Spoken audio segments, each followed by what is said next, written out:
Tianna Tye. I am selfish because we just made a really big hire in my company. So I just had to say to myself, oh, you are so smart bringing her in for your show. So there's my evil plan. Thank you so much for coming on the Six Figure Coach podcast. Oh, thank you so much for having me. And I'm always a fan of Work Smarter. So, Evil Genius on 10, I'm here for it. Great. I love it.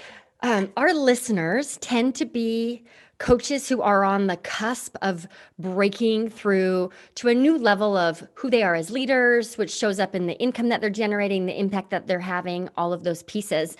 And a big part of that growth for them includes hiring smarter, delegating better, and actually having a methodology to track their progress. hmm So we were on the hunt for an expert to bring on the show who could speak into that, and you are the person to speak into that. So I'm really excited to dive in today. Yes.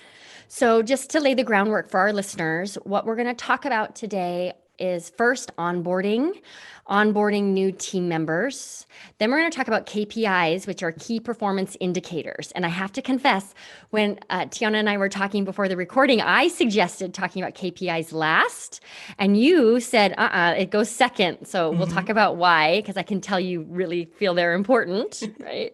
And then we'll wrap up the conversation just talking about best practices for training your team and managing your team. Sound good? Beautiful. I'm Let's do game. it. Okay.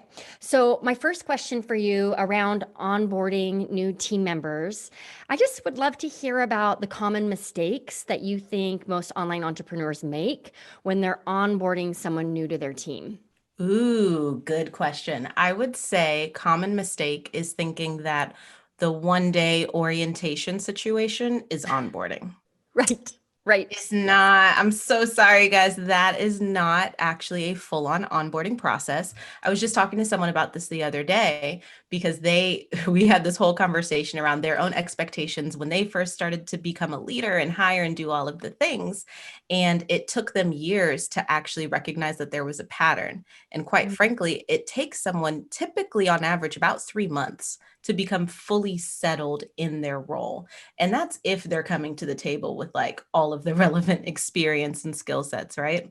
So Right. biggest mistake is thinking that we can do, even an intense, like full on 8 hour 1 day experience, and then they should be set, they should be good to go. Everything should be firing on all cylinders. We're really setting ourselves up for disappointment, honestly, as CEOs, and we're Mhm. setting our new team members up for failure. So, talk me through then if you were in charge of everybody Uh-huh. I like and it. got to design the way we all onboard. What does that look like? Ooh, good question. So I always think about onboarding across 90 days. And Yeah. that's kind of standard for someone like me. Like we all pretty much are gung-ho for the whole 90-day approach. Like we're learning all about the company itself, the fundamental information, mission, vision, who we're serving. Although you probably, and I hope so, talk to them about that stuff during the hiring process, we definitely spend a lot of time just like bringing it to the surface, like talking about it again and again, really making sure that it hits home for them and that you're specifically applying it to this new role that they've taken on, right? And from there, we're moving into the systems and all of the, the tech stuff that we're utilizing. And I find a lot of clients that I've worked with who have like educational platforms, right? They're coaches or consultants and they have programs and courses.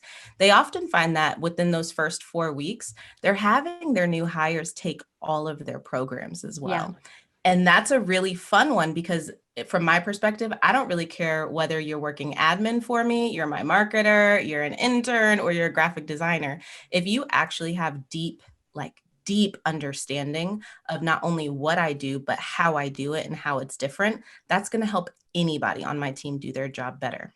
Yeah, no question. I'm so glad you brought this up because I think for a lot of people, it's easy to assume that they're either wasting time or money or both by hmm having an intern go through the whole course, right? Yeah. My entire team shows up to all of our Six Figure Coach Club calls, and it's easy to think that's not relevant, but You need to know what's going on. And Hmm. I want my team to feel as invested in our community and in the company as I am. And one way to do that is to actually include them in what's going on and in the mission that we're living by in the business. So I'm so glad you brought that up. I love that. That's a super good point because I've been talking to some CEOs behind the scenes and whatnot. And one of the issues that we've come across is when they don't include all of the team members in any capacity with client work, we often find there's like a little bit of disconnect and lack of engagement with the team because, yeah, they're doing their job. And theoretically, they know that they're like helping women build businesses or helping Right. businesses achieve greater impact or what have you, but to them, it's still kind of just like the thing we say, the slogan. And Yeah. it does really help to expose them to things like that so that there's really some meat to, how committed and engaged they are to the mission. Good I think it one. I think it also, tell me your thoughts on this, Mhm. helps team members rely on each other more when it's time to problem solve or to be accountable or just execute on their roles instead of the CEO being the bottleneck because everything has to go through that person. It definitely does. Mhm. Just from the perspective of, let's say it's like two people who are somewhat involved in serving the clients in some Yeah. capacity. Obviously, having like that deeper insight into exactly what everything looks like, that's an education. You know what I mean? We go to school to learn certain things. You exposing them to that is educating them on the nuances of their roles, right? But Yeah. beyond that, a lot of times what I see when it comes to like avoiding the CEO becoming the bottleneck is actually just increased collaboration, period, among team members. Because Mm. for entrepreneurs, especially those of us with virtual teams, which is my jam, but with virtual teams, we often like we work very one-on-one. I Yeah. mean, not one-on-one, autonomously. Like we put our heads down and do our work 9 times out of 10, which is fantastic for productivity. But at the same time, if your team members are used to not interacting with one another, that automatically is just kind of positioning you to be Yeah. the through person for any and all questions. Whereas if they have those relationships, if they're used to collaborating, this is a big one, if they have clarity for exactly how each of them show up and serve the business in their own capacity, it becomes a lot easier for them to actually function as a team. Right, right. Okay, so we're talking about the ideal 90 days. Tiana's in charge of all of us. So sounds like the first month is setting that firm foundation, company Mhm. culture, and really just uh, getting them integrated into every aspect of the business so that they Right. can embody that in their siloed position. So how does it go from there? Yeah, the remaining 2 months, they're a lot more flexible, right? Mhm. So, what I've seen be really, really successful, actually, especially if it's a new role in your company that you haven't hired for before or something of that nature, is going ahead and thinking about what types of projects you would want them to do in the first couple of months, like kind of meatier things, right? Where they could really sink their teeth in and focus on those things.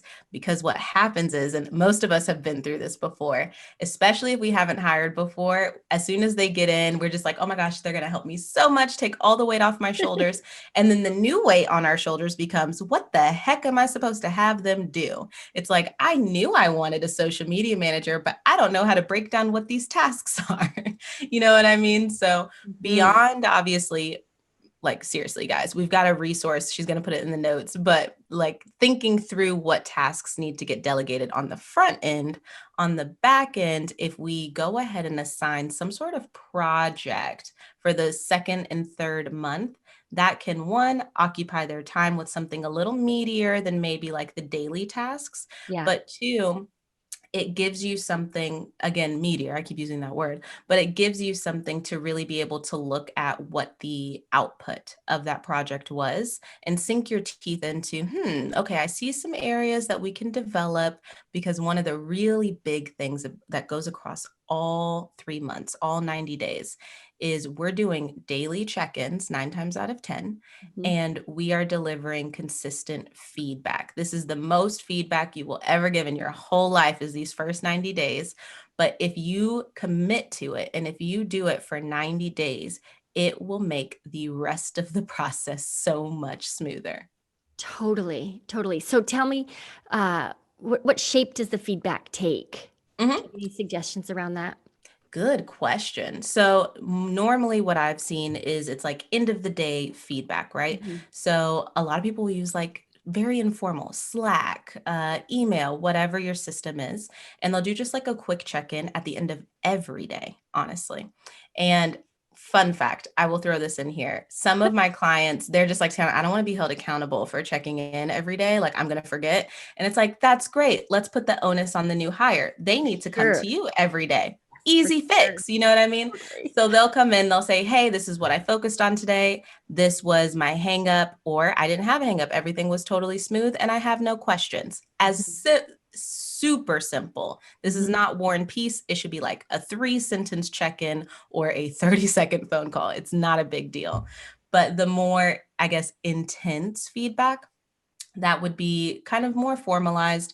And that happens at the end of each month where you're Yeah. sitting down and you're like, okay, these were the goals that we talked about this month. Let's break down what we've achieved, what's been hard, where we need help.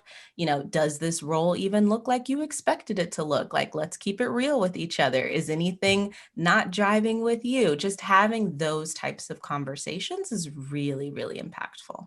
And it sets such a beautiful foundation for how the relationship will function for as Hmm. long as you're working together. I remember I've been married 14 years, so with my husband for like 17 years or something, right? Hmm. And when we first met, he worked the overnight shift.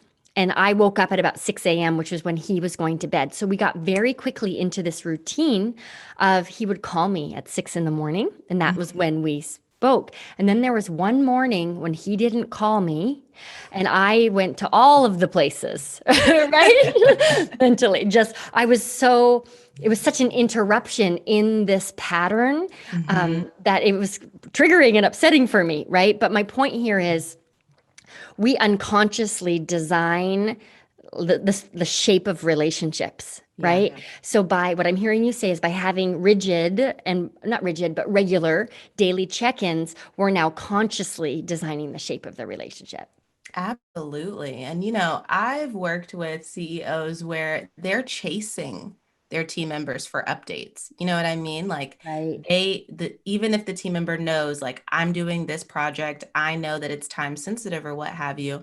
Maybe they didn't finish the project and they're just like, "Oh, I'm going to finish it in the morning," and they don't send the quick update, right? Yeah. And that becomes really, really frustrating. And like you said, it's just a behavioral pattern. So it's really helpful if you can go ahead and set the tone from the beginning. You can always course correct. No harm, no foul. We can move backwards if we need to.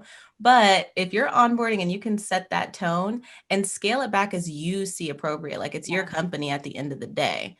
But it's a lot easier. It's like, raise a child well and they'll be all right. You know what I mean? Like it's a lot easier to start there for sure. Yep. I'm with you. I'm with you. Okay, so my next question, a lot of our listeners aren't even really thinking about hiring employees as much as bringing on contractors Yeah. or their next VA. So what is the onboarding? How does it, if at all, how does it look different when I'm onboarding a VA versus an employee? Great question. So, yes, most of the time, entrepreneur, especially if we haven't hit like 300K plus, I Totally. rarely see people hiring like full on employees, whether they're part time or full time. Just the whole conversation around benefits and payroll and that whole shebang usually happens a bit later, right? So, if we're onboarding contractors, the main difference that I would want to point out is if they're not full time, right? They have other commitments. And that's the name of the game with all areas of team management when it comes to we have contractors, part-time contractors on our teams, is Yeah. the fact that because they're not full-time, they're probably on one, two, maybe even 4 or 5 other people's teams. Like I've seen someone on 7 people's teams. The dang on team meetings was half of their life just meeting weekly with all 7 teams. You know what I mean? And if Right. you think about it in that context, you realize, ooh, logistically, things can get kind of messy really quickly. Mhm. So First recommendation I would make is definitely just having open, honest conversation with the contractor around what's your capacity for clients, how many teams are you on, that sort of thing. Not as a reason to like judge or anything like that, but just to have a realistic picture of what their time looks like. Yeah. Because what's going to happen is as you're scheduling, the weekly or bi-monthly team meetings, you got to take that into account. If you wanted to bring everybody together for a team retreat or this training or that training, you just have to be aware of the fact that it's not the standard situation where if it's a weekday, it's fair game. That's not how it works with contractors. We have to be a lot more understanding of their other commitments. I could see a listener assuming that they can skip the whole part about company culture and values with Yes. contractors. I'd love to hear your advice around that. Ooh, good Please say question. what I hope you're going to say, by the way. My personal philosophy is if you're contributing to my business, my clients, the bottom line, the whole shebang, you're on my team. Yep. So my interns, they know our core values. My interns are invited to the company parties. They get all the resources. They get my mentorship as well because they're interns. But when I say we take culture extremely seriously, that's what I mean. Technically speaking, do I need your freelancer who only does one project for you a year to know your core values? Okay, no. Okay. But if it's a contractor contributing to your business on a regular basis, i.e., they work for you at least 10 hours a week, every week, yes, they are your team. We need to go ahead and create team culture. And one of the things I just always want to just like shake it into people is the fact that your team is directly tied to the success of your company. And as business owners, our company is our baby, right? Like we bootstrap, we stay up late, we do all the things to make them as successful as they are to even be able to bring on a team. So why would we want to invite in people who could harm our baby? You know what I mean? First of all, no, no, no. But we also want to make sure that they are lit up around our core values, that they are lit up around our mission and vision, because whether they're full-time or part-time, they're impacting indirectly or directly. I don't know, you could hire a co-coach or something. Right. They're impacting your clients. They're impacting the way your company shows up. Your clients don't necessarily care whether it was a contractor or a full-time team member who sent them that email that offended them. Yeah, they don't. We don't care. You know what I mean? To me, they're a representation of your company, period. So when we talk about building culture and doing all these things and investing in our teams, that's why people are kind of shocked when I say it, but I'm like, no, no, no. I'm talking about everybody on Yeah. your team. I'm so glad you said that. Yes. But I could I go on, but I yes. know in the past I've made the mistake of hiring for convenience Hmm. and also choosing efficiency over relationships, right? Yep. Or core values even, and it's always bitten me in the ass. Hmm. So I think I've learned that lesson the hard way, and it's the time spent really indoctrinating every Yeah. member of your team is going to pay off in multiples. So like we can't skip that step. I'm so glad. Oh, yeah. It's like setting a foundation, right? If the Yeah. foundation to your house isn't strong, it's going to crumble, period. You know what Yep. I mean? Yeah. Yeah. Great. Well, let's shift gears a little bit because another Okay. topic that I'm quite passionate about, and I know you are too, are KPIs. I love KPIs. I love data. One of our mantras inside the Six Figure Coach Club is drama over data. Or excuse me, the other way, I said it wrong. It's data over drama, right? Good. I'm glad. Yeah. You're like, huh, what an interesting program you run. Hmm. So just really looking at the facts of a situation before we make a decision, right? Mhm. So talk about maybe we'll create some context first, right? Like what are key performance indicators and why are they important?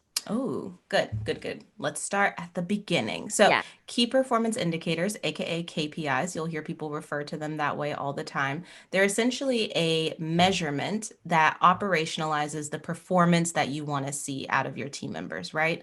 So, for example, your social media manager would likely, hopefully, have a different set of KPIs as your I'm trying to think of another role, as your podcast manager or as your community manager or what have you, right? The KPIs look different because the role is different and the way they're supposed to contribute to the company and to your clients is very different.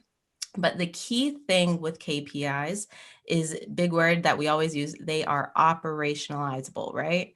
We can define them in a way that explicitly paints the picture of what great looks like. Not what good looks like, what great looks like. You know what I mean? So we're using numbers, we're using very specific information to ensure that if we, are doing we're having a feedback conversation at the end of the month, or we're having a feedback conversation after a big launch, right? We can say, okay, we actually went and we developed a specific set of KPIs just for this launch. That's an option. Really, really good one, by the way. Right. So let's talk about what we achieved, what we fell short of, what would have helped us do better. Like, let's have that conversation, and you can really gear it. Again, I use the word a lot, very specifically towards what that person's KPIs were, right? So very much like a goal, very much super similar, but a lot of times it's all about the measurement part of it. Right. So I might be putting you on the spot here, so I can Mhm. help if you need it, but give us an example of a KPI of how Ooh, it's measurable. let me think of an example. Let's see. Okay, I'll go back with social media manager. Let's say your platform of choice was LinkedIn, right? Mhm. So, and KPI could be, I want to, because I'm not a social media manager, but the social media manager should increase LinkedIn connections by 10 ICAs per week. Mhm. And that would be a very general KPI that just exists across time. Maybe we increase that number or decrease that number based on the success over a couple of months. But that is a very, very specific, measurable, attainable, what's the word? Relevant and time bound. I always use, you The heard of SMART SMART goals goals, model. right? Yeah. Yeah. Yep. I actually use the SMART goal framework to think about KPIs because we use a lot of different words for all the same concepts anyways. So that's a really good way to check and make sure that your KPI really is measurable. Yeah. I love that you're saying this because where I find KPIs to be, I find them to be valuable in a lot of areas, but two Mhm. specifically I want to speak into. One is the difference between, okay, we just finished a launch, right? It went great. People loved it. I feel fabulous. Yes, we filled the program. And that all sounds fantastic and congratulations. But how do Mhm. you know where to improve? Right? Or where to stay the hell away because it works really, really well if you don't have numbers attached to what Mhm. otherwise is just a bunch of feelings. Right? I can't Very tell you much how so. often I have clients say, like, everybody said they loved it. Right? Like, I had a webinar, everybody said they loved it. And well, what does that actually mean? And sometimes it means I got 3 emails from Mhm. people thanking me for the class. So, by establishing KPIs, it really either affirms or not that emotional response we have to our own efforts. And the other big benefit I have found is my team knows when they're on track and when they're not. There's Mhm. no guessing at all. And that's been so empowering for them, Mhm. just to know where they stand. Absolutely. And I go back to the example you gave with the webinar, right? Yeah. Because success, and it's up to you how you define what success looks like, obviously, but Mhm. 3 emails versus 3 client conversions into whatever the heck I was selling on the dang on webinar, Right. two very different outcomes, right? Yes. Very different. And that's why KPIs are powerful because we get really, again, the first S in SMART, or the only S in SMART, LOL, is specific. Right. Yeah, that's helpful. That's helpful. So I'm just curious, before we began recording, I said, here's the order I think we should go, right? Mhm. And your feedback was, no, we need to talk about KPIs second. Yeah. So tell me more about, Ah, just to bring everybody in, we're talking about onboarding, we're talking about training and managing, and we're talking about KPIs. So mhm. why is it important to clarify KPIs before having a conversation about training and managing? Great question. I was waiting for this one. So simply put, KPIs are actually something that you can start developing before you actually make the hire. Hmm. Fun fact. So you can, if you craft a job description, you open up the role for hiring, you can proactively actually start to think through some of those KPIs. And the people that do that during the onboarding phase, they tend to check in with the new hire and say, okay, these are the KPIs I've outlined, based on my knowledge. Maybe I don't even know that much about marketing, but this is what I think should be the situation. And that can really be a foundation for the conversation around, from their point of view, from their expertise, what is actually, excuse me, realistic, Yeah. right? So did you say, I want you to, get 100 new followers a day on Instagram? Mhm. And then they're like, okay, maybe I know some strategies we can employ that would make that happen, but you're going to need an advertising budget. You're going to need this, you're going to need that, right? So that's why I actually wanted to talk about them second, because when it comes to fully onboarding and training and whatnot, developing those KPIs is actually a very, very powerful initial step that someone can take.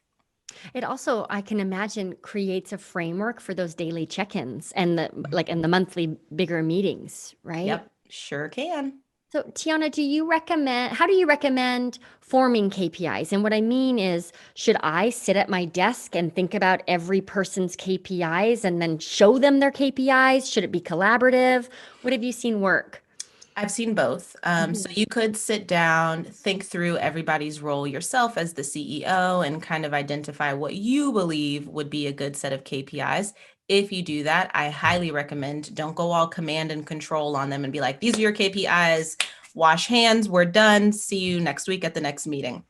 It should be a conversation where it's Yeah. like, this is my thinking. This is what I've drafted up. What's your perspective on it? Do you think they're realistic? Blah, blah, blah, all that fun stuff. Mhm. Flip version, very popular version, mind you. If you don't want nothing to do with writing out these KPIs, that is totally fine. Because let me tell you, the only reason I know about different KPIs for all of these roles is because I help people with hiring. So by consequence, I tend to see the KPIs they develop. You know what I mean? Right. But if I don't have an actual understanding of what good social media marketing looks like, how the heck am I supposed to define the KPIs for my social media manager? You know what Right. I mean? So what you can do in that case is say, hey, this is how you create a KPI. Have you heard of KPIs, first of all? Mhm. No? Okay, listen to this episode. Go check out Tianna's stuff. Learn how to create a KPI. I want you to go ahead and identify a set of KPIs that you believe will demonstrate your success in this role. These are Mhm. some of my thoughts about our goals, our company vision, what we're really shooting for. Now that you have this foundation, what do you think the KPI should be? Mhm. That could honestly be day 2 of onboarding if you wanted it Yeah. to be. Yeah, or at least in that first month for sure. Mhm. Yeah, that's really smart. I think it also is such a great way to check in on the new hire, like how the new hire sees themselves fitting in and how they think about goals and what's attainable and what isn't. All of those things that are intangible until you're in an experience with someone, right?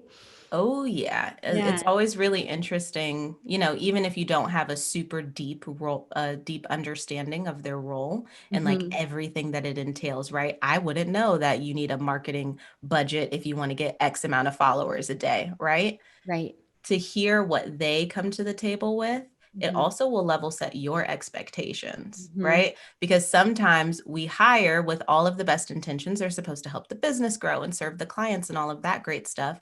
But if we don't know the actual work that goes into these jobs because we haven't done it before or whatever the circumstances, we may have either much higher or much lower expectations of what can get accomplished in a certain time frame. And remember, KPIs are time bound. So it's not even just, yeah, I can get you 100 followers. It's like, yeah, I can get you 100 followers a day. You know Right. what I mean? And Yeah. that's really valuable information for us as CEOs. Yeah, absolutely. So this might segue into our next piece here, training and managing, but Okay. I'd love to hear your thoughts about what it means, if anything, right? When we don't hit our KPIs in the beginning. So yeah, Mm. I'm just gonna ask you first. I have a couple of Hmm. thoughts, but I'd love to hear your take on it. Absolutely. I Hmm. think one of the biggest things, again, if you think about the SMART goals, Hmm. are it goes back and forth. People say relevant or realistic, right? Yeah. But I like to use relevant because I use the A as attainable. So the first question is, okay, did we completely like overshoot, right? Like, was this actually attainable based on all of this data that we now have? So I'm getting really technical now, but let's say it's somebody who contributes to the marketing and y'all have never calculated your average conversion rate for webinars. When you do a webinar and you want to sell a program or something, and Right. you've never actually calculated that conversion rate. So the person that was supporting you was like, yeah, we can definitely convert 15 people if we have an audience of 100 people, right? Okay, if we don't actually have the time tested data of what our average conversion rate is, technically speaking, we were taking an educated shot in the dark. Okay. So that's not to say that everybody failed and we're all failures, but it's like, wait a second. Maybe this wasn't as attainable as we thought. Maybe the webinar needed 500 people on it for us to be able to convert 15. I don't even know what type of conversion rate that is in my head, but as an example, you know what I mean? I'm with you. Yeah. Yeah, I think that's really smart. I know, and I'm in agreement. In the beginning with my team this year, we set a bunch of new KPIs that were Mhm. trackable weekly. And January and well into February, what we do on our spreadsheet is it's red, yellow, or green. So green, we hit the KPI. Red, we Okay. like, didn't come close, and yellow is A for effort. It was just the whole spreadsheet was red, right? Mhm. And I saw that as good news because we're just gathering information and really figuring out what the KPIs need to be.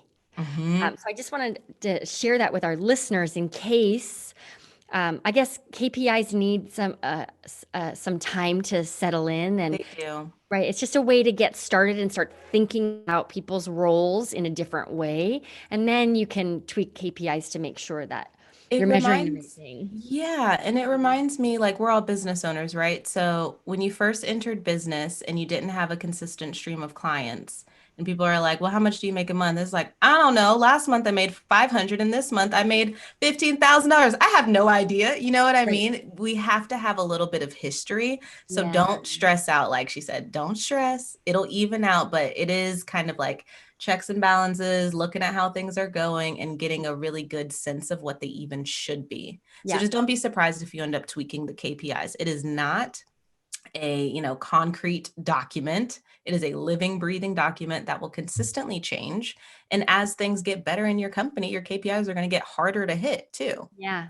Yeah. That's a great point. All right, let's talk about training.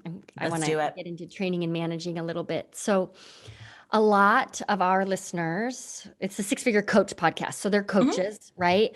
A lot of them are, I mentioned it earlier, but like really up leveling into hiring. So, they are really used to doing all of the things all of the time and being Yep. the only person. So, they don't really know that they don't know that they don't know how to delegate, and I'm including myself, right? I Yeah. did not know that I didn't know how to delegate, or get at like when should I be involved and when do I need to get out of the way, that whole piece. So I guess my question for you is, how can you help our listeners and me really get clear on our role as a leader and when to step in and when to not step in? How do we lead without micromanaging? Great question. So, first part of that actually goes all the way back to hiring, which Mhm. is if you take your time with a strategic hiring process, if you take your time onboarding and training, and really making sure they're totally like dived in real deep to the company and they actually have a full understanding before we start heaping on all of the responsibilities. I get it because some of us are drowning out here before we decide to hire, which is a mistake. Please hire before you're ready. That's a whole nother Yes, conversation for thank another you. day.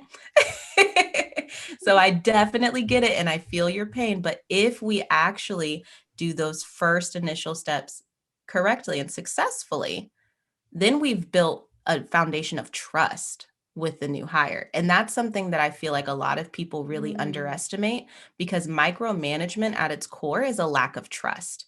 We don't trust them to care about our clients as much as we do. We don't trust the output of their work. We don't trust that they're going to do it the way that we would do it. You know what I mean? It's a lack of trust. mhm. And that is unfortunately one of those issues that is not super easily solved. You know what I mean? Yeah, absolutely. And Yeah, I'll add like from a technical perspective. So that's like my philosophical perspective. It's important and there's real work that can be done there, but not anything I can explain in a podcast, to be honest totally. with you. Yeah. But from a technical perspective, some of the things that you can definitely do is, especially if you're kind of new to this, the delegation feels weird. You're like, how do I, a quality check? Like, what do I do here?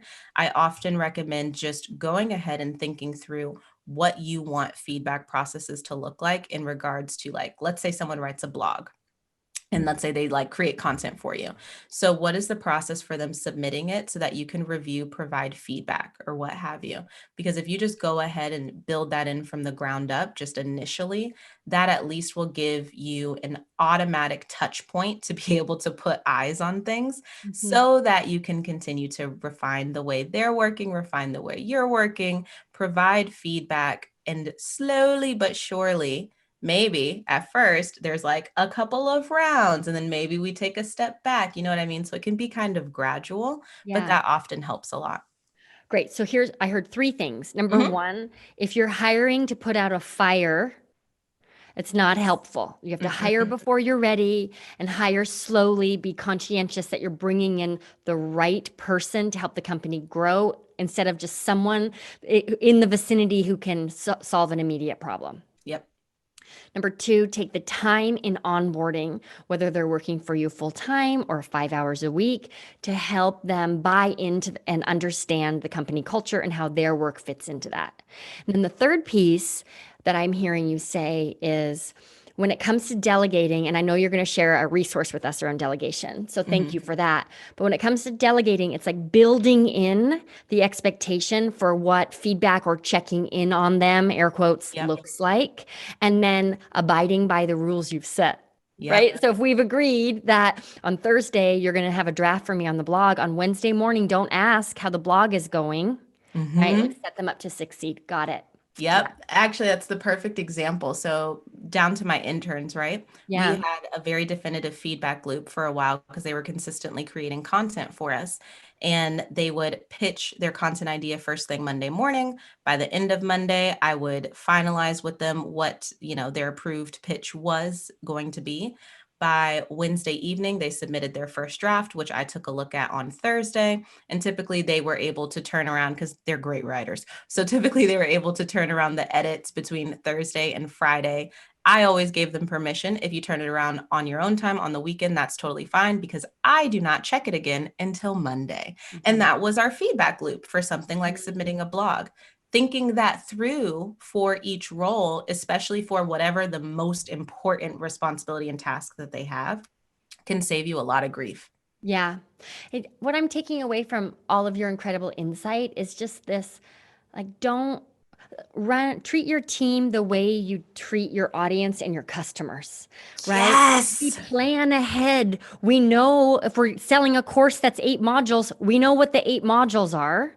And Mm-hmm. yet hiring, it's so easy to take on this, like we'll build the plane as we fly it, or we'll solve problems as they arise without putting in that same level of love and respect that we do for our audience. Mm, Absolutely. And it goes down like this. That is an underlining of the entire conversation thus far. It goes all the way into company culture, building in an internal community. Like that's something yeah. I've been working with my clients on a lot, which is they actually, all the stuff we've talked about from a technical perspective, they have the systems, they have the structure. And something that's come out is, wow, we're really great at building community for our clients, and we don't do that internally, Mhm. right? So that literally is the underpinning of everything. Yeah, that's really inspiring. You're just making me think about all of the ways, like how would I show up differently if I really committed to treating my team like I treat my audience? Hmm. So That's that's, when you start. That's when you start to see leaders actually doing team retreats and yeah, right. having, murder mystery parties and like happy hours or whatever. Like it doesn't have to be super formal. It doesn't have to be super silly. It's totally up to the vibe of your team. But Mhm. that's when you start to see some of those things getting prioritized just as much as that weekly check-in or that strategic meeting. Yeah. Yeah, Mhm. that's great. Okay, so I want to eat up every word that comes out of your mouth. I just think you're so what you bring to the table is this perfect balance of like knowledge and intuition and common sense and respect for humans. So I'm so inspired by what you've shared today. Thank you so much. Oh, thank you so much for having me. I nerd out over this stuff all the time. I'm always like, we're all humans. Let's just make work a really good place for all of us, you know? Right. Yeah, that's so helpful. So I know I talked about it in the intro, but can you just share with our listeners the best place to find you to connect? And then tell us a little bit about this special delegation tool that you're going to share. Absolutely. So, simply put, if you know my name, you pretty much know how to find me. I'm on Totally. Instagram, Clubhouse, Facebook, all the places at Tianna Tye. So it's TIANNATYE. And my website is literally tiannatye.com. But speaking specifically about the resource, I do have a resource that helps you figure out what tasks should be delegated. And even more than that, we actually break down, we do a full audit of everything you're doing in your business. And if you already have a couple of team members, we go ahead and take into account what they're contributing to the business. And then we assess what needs to get delegated, what needs to get automated, and what you can keep doing as the CEO. Because, fun fact, I will never tell you to hire for something that a system can do. It's not Yeah. fair to you, and it's not fair to the person who now has a really boring job that a literal algorithm does. You know what I mean? Yeah, So we right. definitely think through what gets automated before we look at the delegation bucket. But that typically gives people a really solid foundation of the different tasks that they can go ahead and outsource. That's really helpful. Great. Thank you for that. And thank you for coming on Absolutely. the show. It was really fun to connect with you. I learned so Yes, much. ma'am. Thank you for having me. Of course. Thanks everybody for tuning in. We'll see you next week.